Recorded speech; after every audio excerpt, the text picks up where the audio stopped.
تھا نہیں لگایا، تم یہ دیکھو میں نے صحیح لگایا تھا غلط لگایا تھا، مجھے چونکہ پتہ تھا کہ تم نالائق ہو تو میں نے تمہیں آزمایا ہے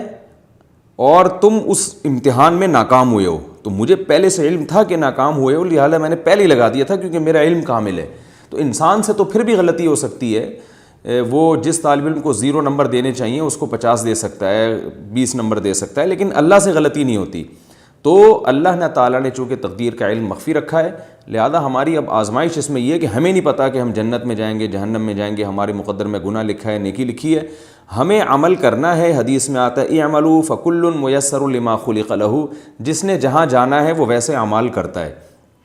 تو آپ اچھا عمل کر کے دیکھیں، اگر آپ اچھا عمل کریں گے،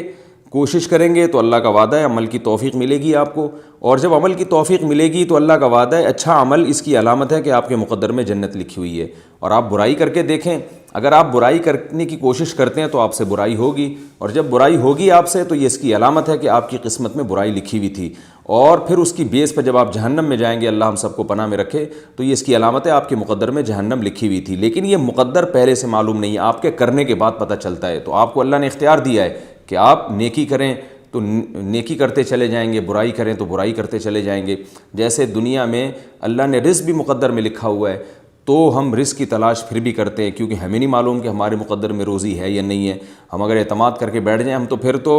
یعنی بالکل ہی برباد ہو جائیں گے۔ ایک آدمی نہ کھانا کھاتا ہے، نہ پانی پیتا ہے، اور نہ وہ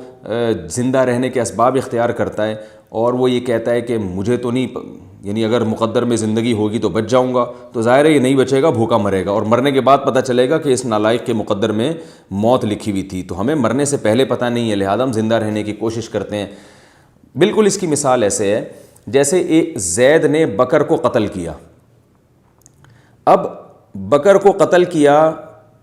بکر کے وارث زید کے پاس آئے اور کہنے لگے کہ ہم آپ سے انتقام لیں گے۔ اب زید دلیل میں تقدیر کا حوالہ پیش کرتا ہے۔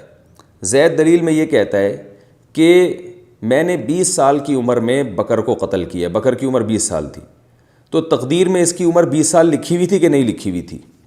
بکر کے جو وارثین ہیں، لواحقین ہیں، وہ کہیں گے یقیناً موت کا وقت تو مقدر ہے۔ تو زید کہے گا کہ جو وقت مقدر تھا اسی پہ مرا ہے نا وہ، تو میرا کیا قصور ہے اس میں؟ تو کیا بکر کے لواحقین زید کو اس بیس پہ چھوڑ دیں گے؟ یقیناً نہیں چھوڑیں گے، اور دنیا میں کوئی بھی نہیں چھوڑتا۔ تو جیسے وہ نہیں چھوڑتے اللہ بھی نہیں چھوڑے گا، قتل کی سزا دے گا۔ وجہ اس کی یہ ہے کہ بکر کے وارثین زید کو یہ کہیں گے کہ اس نے 20 سال میں، اس کی عمر تو 20 سال ہی تھی، لیکن تجھے کس نے بتایا تھا کہ اس نے 20 سال میں مر جانا ہے؟ ظاہر سے تو یہی لگ رہا تھا کہ ابھی مزید زندہ رہے گا، آپ نے جا کے اس کو گولی مار دی ہے، تمہیں کس نے بتایا تھا؟ تو تم نے تو اپنے حساب سے اس کو وقت سے پہلے مارا ہے، وہ تو اللہ کے علم میں یہ بات تھی نا، تمہارے علم میں تھوڑی تھی۔ پھر بھی اگر زید کی سمجھ میں نہ آئے نا،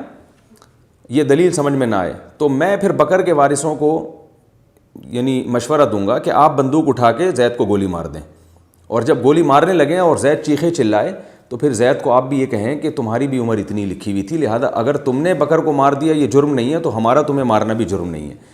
تو اس سے پتہ چلتا ہے کہ بھائی جو چیز لکھی ہوئی ہے وہ تو لکھی ہوئی، انڈرسٹوڈ ہے، وہ اللہ کے علم ہے، ہمیں معلوم نہیں کیا لکھا ہوا ہے، تو ہم اس ظاہر ہی کے مکلف ہیں۔ ہم سے جو ہم کر رہے ہیں اپنے اختیار سے، ہم سے اس کے بارے میں سوال کیا جائے گا، اور اسی بیس پہ جنت اور جہنم اللہ نے رکھی ہے۔ تو تقدیر کا عقیدہ اپنی جگہ بالکل درست ہے، لیکن اس بیس پر ہم عمل کو چھوڑ نہیں سکتے، اور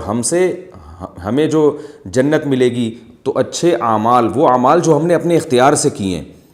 اور جہنم میں کوئی جائے گا تو وہ اپنے ان اعمال کی وجہ سے جو اس نے اپنے اختیار سے کیے ہیں۔ اللہ تعالیٰ سے دعا ہے کہ اللہ تعالیٰ ہمیں نیک اعمال کی توفیق دے تاکہ